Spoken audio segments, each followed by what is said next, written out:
मुझे अब इस बारे में किसी तरीके का कोई शक नहीं है कि उसके पीछे एकमात्र मंशा सिर्फ ये नहीं है कि हमको वोटर लिस्ट को ठीक करना है, बल्कि इसके पीछे मैंने अपने एक बीएलओ को फोन करने की कोशिश की, जो पुरानी बीएलओ थी, और उनका मेरे पास मैसेज ही आया।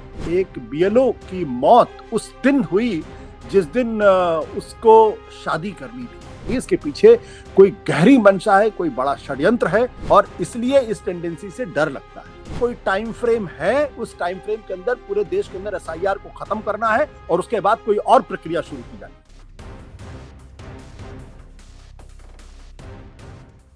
कल्पना कीजिए एक साधारण टीचर, शिक्षा मित्र या आंगनवाड़ी वर्कर को आधी रात फोन बजता है, टारगेट पूरा करो वरना सस्पेंशन, और अगले ही दिन वो जहर खाकर लाश बन जाता है या बन जाती है।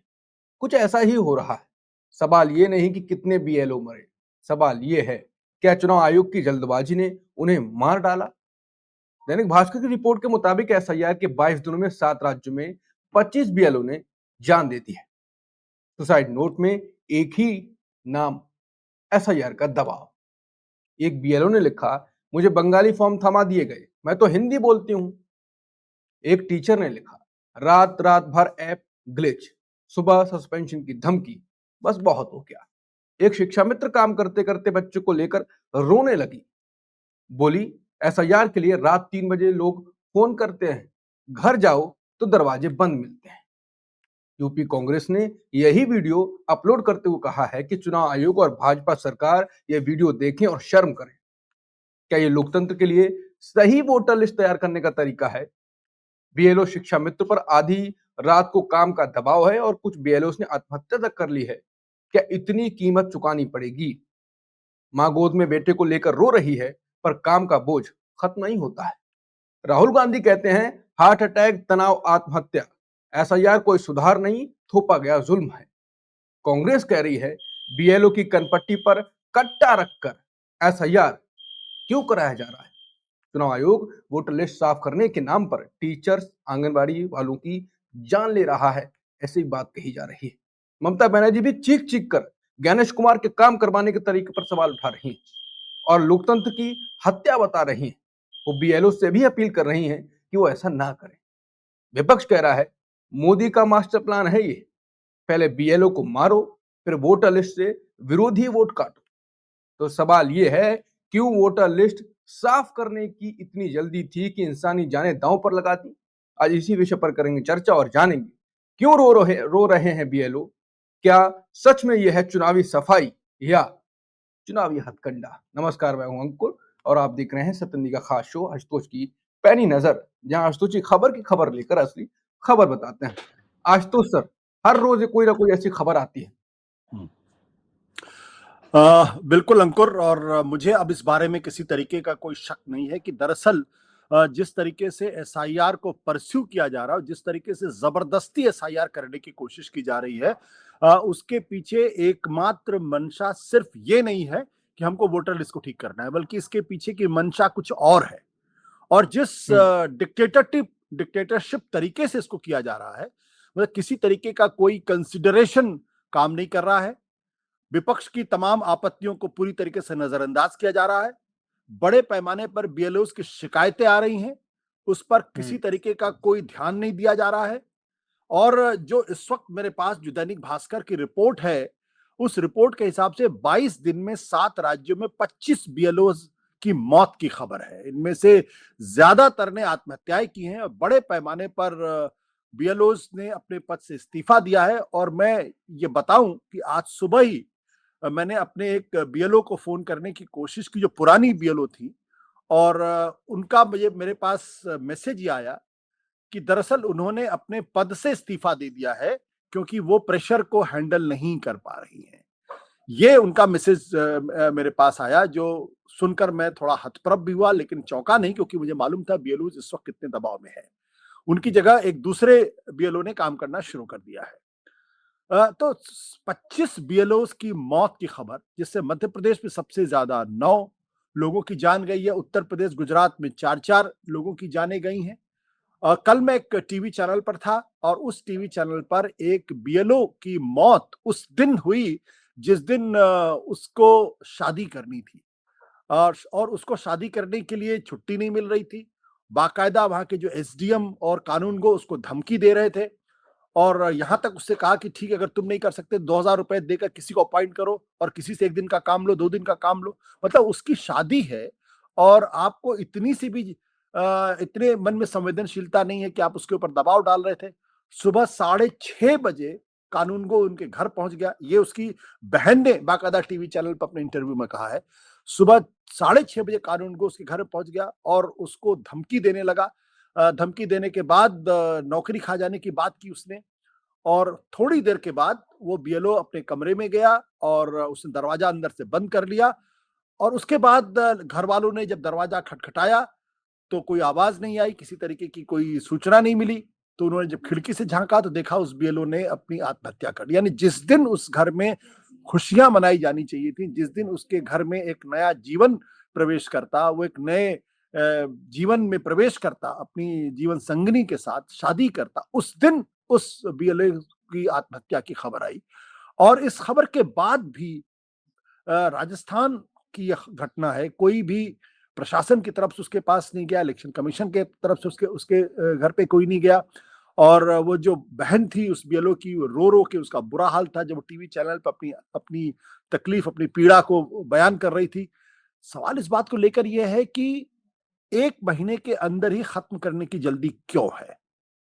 अगर ये डिक्टेटरशिप नहीं है तो फिर क्या है? पर आप किसी की बात ही नहीं सुनी जा रही।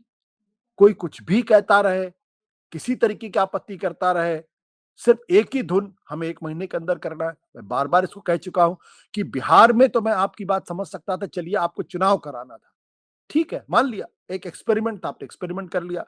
और बिहार में भी बड़े पैमाने पर अनियमितताओं की खबर आई, अखबारों ने रिपोर्टिंग की, कुछ वरिष्ठ पत्रकारों ने अपने यूट्यूब चैनल्स पे इसका जिक्र किया। लेकिन यूट्यूब चैनल्स के खिलाफ और उनके जो पत्रकार थे जो रिपोर्ट कर, उनके खिलाफ एफआईआर दर्ज कर ली गई बजाय उसका कॉग्निजेंस लेने के लिए। और अब जो स्थिति पैदा हो रही है कि जिन राज्यों में 1.5 साल बाद चुनाव है, 2 साल बाद चुनाव है, 3 साल बाद चुनाव है, वहां भी आप जबरदस्ती कर रहे हैं।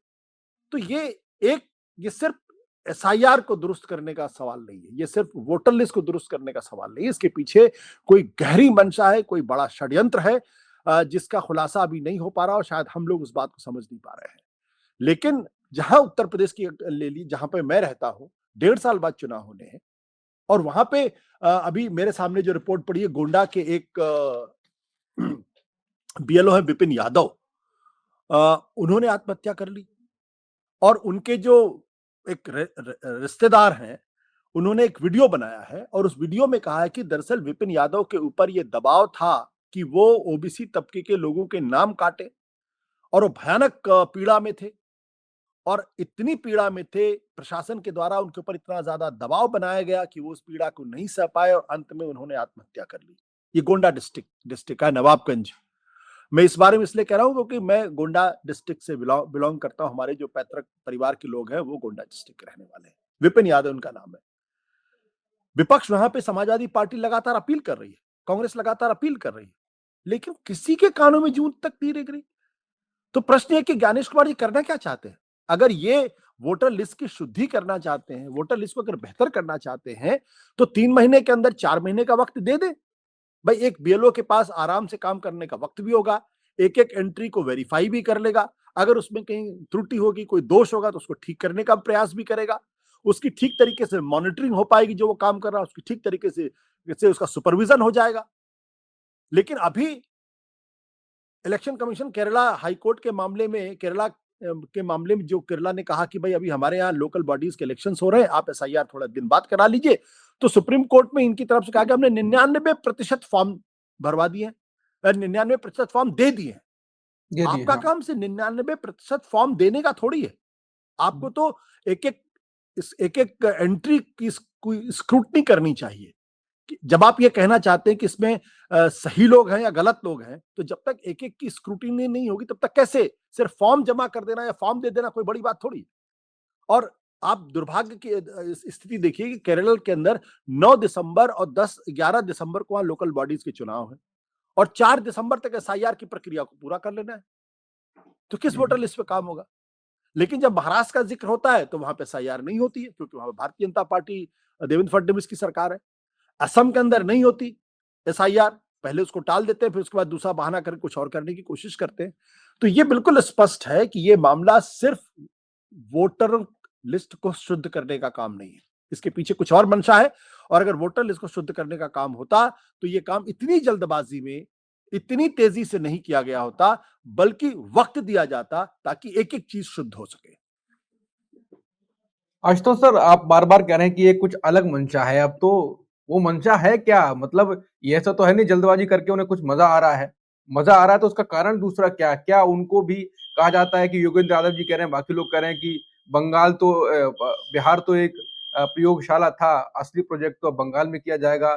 ये सब बातें हो रही हैं, तो मंशा क्या जो सब लोग कह रहे हैं कि वही मंशा है कि वोट लिस्ट में हेर फेर करा जाएगा, सब कुछ करा जाएगा और बीजेपी के लिए काम किया जाएगा। क्योंकि जिस प्रकार से लोगों की जानें जा रही हैं बीएलओ की, और आपको फर्क नहीं पड़ रहा है बिल्कुल भी, तो कुछ बड़ा मकसद है क्या आपका? मतलब सरकार बनवानी ही बनवानी है, कुछ भी हो जाए चाहे। ये सिर्फ मसला सिर्फ बंगाल का नहीं है, हम्म। बंगाल में भी देश अभी का। चुनाव हम्म। काफी दूर है। हम्म।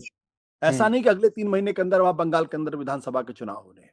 हम्म। तो अगर वोटर लिस्ट वहां की भी ठीक करनी है, अगर वहां से भी बांग्लादेशियों को, रोहिंग्यास को अगर बाहर निकालना है, विदेशी नागरिकों को बाहर निकालना है, तो ये काम 3 महीने में तो और आसानी से हो सकता है, या 4 महीने में ज्यादा बेहतर तरीके से हो सकता है। हम्म। हो सकता है या नहीं हो सकता?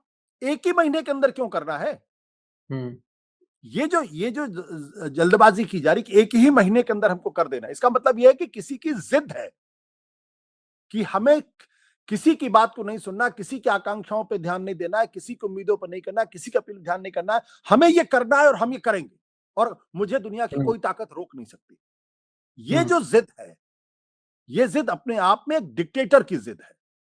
हम्म। ये एक ऐसी जिद है जिसका कोई कोई कोई हाल हमारे पास, जिसका हमारे पास कोई समाधान ही नहीं है हमारे पास। हम्म। तो मैंने कहा ना कि बिहार के अंदर तो चलिए चुनाव था, इसलिए आपको जल्दबाजी थी, आपने 1 महीने के अंदर कर लिया। लेकिन अब तो उन राज्यों में एसआईआर हो रहा है जहां अगले 3 महीने के अंदर या 4 महीने के अंदर चुनाव नहीं होने हैं, तो फिर हम्म। जल्दबाजी किस लिए कर रहे हैं? इसके पीछे की मंशा क्या? इसलिए मैं कह रहा हूं, सवाल सिर्फ बंगाल का नहीं है, ये सवाल सिर्फ तमिलनाडु का नहीं है। हम्म। ये सवाल है कि आप केरल के अंदर जल्दबाजी करना चाहते हैं, जबकि वहां लोकल बॉडीज के चुनाव हो रहे हैं। मुंबई के अंदर आप टाल देते हैं क्योंकि वहां बीजेपी की सरकार है, और केरल के अंदर एक वामपंथियों की सरकार है। तो केरल की बात को आप नहीं सुनेंगे, लेकिन आप मुंबई की बात को सुन लेंगे, क्योंकि वहां आपकी सरकार है। तो जो मैं कहना चाहता हूं वो ये है कि ऐसा लगता है जैसे कि कोई बहुत गहरी या तो साजिश है या कोई मंशा है, जिसका खुलासा भी नहीं हो पा रहा। और अगर ये आरोप लग रहा है किसी साजिश का, तो इसमें इसको गहरी चिंता का विषय है। और मैं बार बार ये सवाल खड़ा कर रहा हूं कि 1 महीने की जल्दबाजी क्यों की जा रही है? हम्म। इस बारे में सुप्रीम कोर्ट ने भी कहा कि भाई टाइमिंग टाइमिंग टाइमिंग, लेकिन सुप्रीम कोर्ट ने ये कहा कि चूंकि ये एक दूसरी संवैधानिक संस्था का काम है, इसलिए हम उनके मामले में दखल नहीं देंगे, लेकिन जो लिस्ट बनेगी हम उसको ऑब्जर्व करेंगे। सुप्रीम कोर्ट के पास अपना ऐसा तो कोई कोई तरीका है नहीं जिसके आधार पर तय करा ले कि भाई ये जो लिस्ट आप हमारी दे रहे हैं, लिस्ट सही है या गलत है। और यही चुनाव आयोग है जिसने 67 लाख लोगों के नाम डिलीट कर दिए। चुनाव आयोग में जब इनसे पूछा गया कि आप इनके नाम क्यों नहीं बता रहे, कारण क्यों नहीं बता रहे, तो चुनाव आयोग ने कहा कि हम कानूनी तौर पर बाध्य नहीं है। भाई अगर आप ट्रांसपेरेंसी की बात करते हैं, अगर आप पारदर्शिता की बात करते हैं, तो आपको ये बताने में दिक्कत क्या है कि 67 लाख लोगों के नाम जो काटे गए वो क्यों काटे गए और कौन लोग हैं? आप उनका नाम नहीं बताना चाहते थे, क्यों हटाए, या ये नहीं बताना चाहते थे, बाद में सुप्रीम कोर्ट ने डंडा चलाया तो आपने 67 लोगों के नाम तो सामने कर दिया, लेकिन क्यों हटाया ये भी आप बताने को तैयार नहीं है।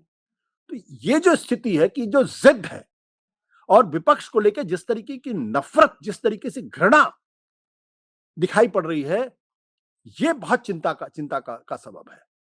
मैं ये मान ही नहीं रहा हूं कि इसमें क्या क्या क्या होगा, लेकिन इसका मतलब ये कि कोई टाइम फ्रेम है, उस टाइम फ्रेम के अंदर पूरे देश के अंदर एसआईआर को खत्म करना है और उसके बाद कोई और प्रक्रिया शुरू की जानी है। इसलिए ये हम्म। जल्दबाजी की जा रही है और कोई कारण नहीं इसके पीछे, जहां तक मैं समझ पा रहा हूं। कोई और हम्म। कारण होता, कोई और संवेदनशील सरकार होती है, संवेदनशील इलेक्शन कमीशन अगर होता, तो वो जो इतने बड़े पैमाने पर अगर बीएलओ आत्महत्या कर रहे हैं, अगर उनका मेंटल ब्रेकडाउन हो रहा है, इमोशनली वो डिप्रेशन में जा रहे हैं, महिलाओं की सुरक्षा का प्रश्न खड़ा हो रहा है, तो संवेदनशीलता के साथ उसके बारे में सोचते ना। वो संवेदनशील, आप सस्पेंड पे सस्पेंड किए जा रहे हैं। अब बेचारा वो डीएम क्या करेगा? डीएम के ऊपर से प्रेशर आ रहा है, वो डीएम एसडीएम को धमकाता है, एसडीएम कानून को धमकाता है, वो बीएलओस को धमकाता है, क्योंकि सबके ऊपर प्रेशर है, सबका मेंटल ब्रेकडाउन हो रहा है, सबका इमोशनल ब्रेकडाउन हो रहा है। ये जो स्थिति पैदा कर दी गई है कि हम किसी की नहीं सुनेंगे, जो मैंने सोच लिया वो होना है, चाहे उसकी कितनी बड़ी भी कीमत देश को चुकानी पड़ जाए, ये दरअसल एक तानाशाही मानसिकता है। और इसलिए एसआईआर को अगर आप एक कोने में भी रख दें, तो मुझे लगता है कि अब जो स्थिति है उसमें लोकतंत्र सुरक्षित रहेगा या नहीं सुरक्षित रहेगा, कहना बहुत मुश्किल, क्योंकि ये जो मानसिकता है कि हर हालत में करना है, किसी की नहीं सुनना, चाहे लोग मरे चाहे ना मरे। और ये अकारण नहीं है। आपने देखा कि जब किसान आंदोलन हुआ तो 700 किसानों की मौत की खबर आई थी। किसी के कानों पे जू रहेगी? मैं अभी सोशल मीडिया पे देख रहा था, लोग क्या कह रहे हैं वहां पे, कुछ लोग कह रहे हैं ये जो कांग्रेसी लोग जानबूझ के करवा रहे हैं, कांग्रेसी लोग जानबूझ के जो है इन लोगों को मरवा रहे हैं। ये जो मानसिकता है ना, ये बहुत खतरनाक मानसिकता है। आशुतोष सर, पर जो आपने कहा कि ये तो कोई तानाशाह की जिद हो सकती है कि कोई फर्क नहीं पड़ता, हमें जो करना है करेंगे, तो फिर ऐसे तो तानाशाह तो कौन सा इलेक्शन का नाम का होता है, इलेक्शन अगर होता भी होगा तो उसके बाद जहां होता है, अभी तो कम से कम हम थोड़े से खुशनसीब हैं कि इस देश के अंदर चुनाव हो रहे हैं। तो लेकिन आगे चुनाव होगा, चुनाव नहीं होगा, और किस तरीके से चुनाव होगा, जिस तरीके की खबरें आ रही हैं, जिस तरीके के आरोप लग रहे हैं, राहुल गांधी ने लगातार 3 प्रेस कॉन्फ्रेंस करके जो बातें की, उनकी कोई इन्वेस्टिगेशन तो हुई नहीं, कोई जांच पड़ताल भी हुई नहीं। और जब भी आप जो आपत्तियां दर्ज कराते हैं तो कहते हैं आपके बीएलएस कहां हैं? आपको अगर आपत्ति है तो आप कंप्लेन करिए। आरजेडी का साफ तौर, उत्तर प्रदेश के अंदर समाजवादी पार्टी का कहना है कि उन्होंने 18,000 कंप्लेन की थी, उसका संज्ञान ही इलेक्शन कमीशन ने नहीं लिया। फिर कहते हैं अगर संज्ञान नहीं ले रहे तो आप कोर्ट जाइए। ये जो तर्क है कि मेरे घर में चोरी हो गई, मेरे घर में कत्ल हो गया, और जब मैं कहता हूं कि भाई ऐसा क्यों हो गया, तो कहते हैं भाई आपके पड़ोसी ने तुम्हें जानकारी नहीं दी थी और आपने मुझे बताया नहीं, तो मैं क्यों आपके मामले की जांच करूं? और अगर आपको लगता है कि मैं जांच नहीं कर रहा हूं तो फिर आप कोर्ट चले जाइए। ये तर्क दरअसल एक ऐसा तर्क है जिसमें कोई अकाउंटेबिलिटी नहीं, जिसमें कोई रिस्पॉन्सिबिलिटी नहीं। ये बहुत ही गैर जिम्मेदाराना, गैर लोकतांत्रिक, गैर संवैधानिक तर्क है, लेकिन इसको दिया जा रहा। तो आखिरी सवाल, तो अगर ये इस प्रकार से होगा तो देश में, जैसा कि आपने कहा कि तानाशाह की जिद से अगर काम किया जाएगा और बाद में कभी क्या पता इलेक्शन जिस प्रकार से अभी किए जा रहे हैं, वोटर लिस्ट जिस प्रकार से बनाई जा रही है और लोगों की जान जा रही है, मौतें हो रही हैं, तो फिर क्या होगा उसके बाद? तानाशाह कब तक? मैं टेंडेंसी की बात कर रहा हूं, मैं तानाशाह की जिद नहीं कर, मैं कहा तानाशाही जिद है। हाँ, तानाशाही में ऐसा होता है कि वहां किसी की बात नहीं सुनी जाती, सिर्फ एक आदमी की बात सुनी जाती है। ये एक टेंडेंसी जो धीरे धीरे उभर रही है, ये टेंडेंसी बहुत, मैंने आपको बताया ना कि किसान आंदोलन में 700 किसानों ने आत्महत्या कर ली, सवा साल तक वो बैठे रहे, भयंकर गर्मी में, भयंकर जाड़े में, भयंकर बरसात में। कोई भी संवेदनशील सरकार होती तो वो 1 हफ्ते के अंदर, 10 दिन के अंदर उनसे बात करके समस्या का समाधान करती। इस बात का तो कम से कम संज्ञान लेती कि वो 700 लोग क्यों मरे, इस बात का तो संज्ञान लेती वो। उसके बदले उनको खालिस्तानी बताने की कोशिश की। ये टेंडेंसी ठीक नहीं है, ये जो टेंडेंसी है ये ठीक नहीं है, और इसलिए इस टेंडेंसी से डर लगता है। बिल्कुल डरने वाली बात भी है, और ये तानाशाही जिद की बात करी, ये सही में एक खतरनाक और डरावनी चीज तो है। चुनाव आयोग का काम चुनाव कराना है, लेकिन किसी एक पक्ष के लिए नहीं, पार्टी के लिए नहीं कि उनके लिए चुनाव करा दिया, और कोई दूसरा बोला तो आप एक पुल का काम करिए विपक्ष और सत्ता पक्ष की तरफ, लेकिन पुल नहीं है, एक सत्ता पक्ष और विपक्ष के बीच में एक खाई है। चुनाव आयोग उसमें कहीं बीच में बैठा हुआ। कुल मिलाकर अब देखते हैं ज्ञानेश कुमार इसका क्या कुछ करने वाले हैं, या क्या उसका मकसद क्या है, असली मकसद। और जो आशुतोष सर ने कहा कि एक टाइम फ्रेम दिया गया है, उस टाइम फ्रेम के बाद कुछ और शुरू होगा, तो ये और सोचने वाली बात है। जो भी होगा हम आपके सामने लाते रहेंगे। नमस्कार।